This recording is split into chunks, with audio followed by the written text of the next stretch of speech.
السلام علیکم ورحمۃ اللہ وبرکاتہ۔ یہ ہے کتاب اسلامی عقائد معلومات حصہ اول۔ اس میں سب سے پہلا سوال دیکھیے، بسم اللہ الرحمن الرحیم۔ سوال نمبر 1، ایمان کیا ہے؟ جواب، خدا اور اس کے بھیجے ہوئے رسول پر دل سے یقین اور زبان سے اقرار کرنے کا نام ایمان ہے۔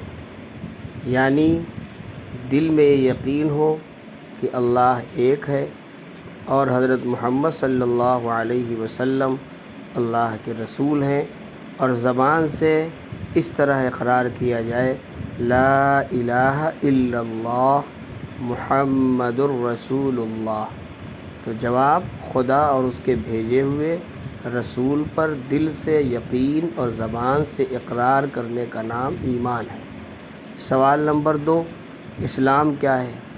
جواب، اسلام ایک سچا دین ہے جو یہ سکھاتا ہے کہ خدا ایک ہے، حضرت محمد صلی اللہ علیہ وسلم اس کے بندے اور آخری رسول ہیں، قرآن شریف خدا کی آخری کتاب ہے، دنیا اور آخرت کی تمام بھلی باتیں اسلام میں ہیں۔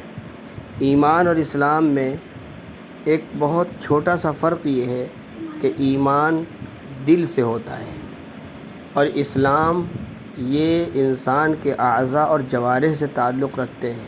بھئی نماز پڑھیں گے تو اس میں کھڑا ہونا پڑے گا، قیام ہے، نیت باندھنا ہے، اس کے بعد رکوع ہے، پھر قومہ ہے، پھر سجدہ ہے، سجدے کے بعد پھر ہم تشہد کی حالت میں بیٹھتے ہیں جس کو قعدہ کہا جاتا ہے۔ تو اب اس میں عمل کرنا پڑتا ہے۔ زکوٰۃ دیں گے تو اس میں مال خرچ ہوگا، حج کرنا ہے تو اس میں جان مال دونوں چیزیں لگتی ہیں، روزہ ہے یہ بھی جسم سے ہوتا ہے، لیکن ایمان کا تعلق صرف انسان کے دل سے ہوتا ہے، بس۔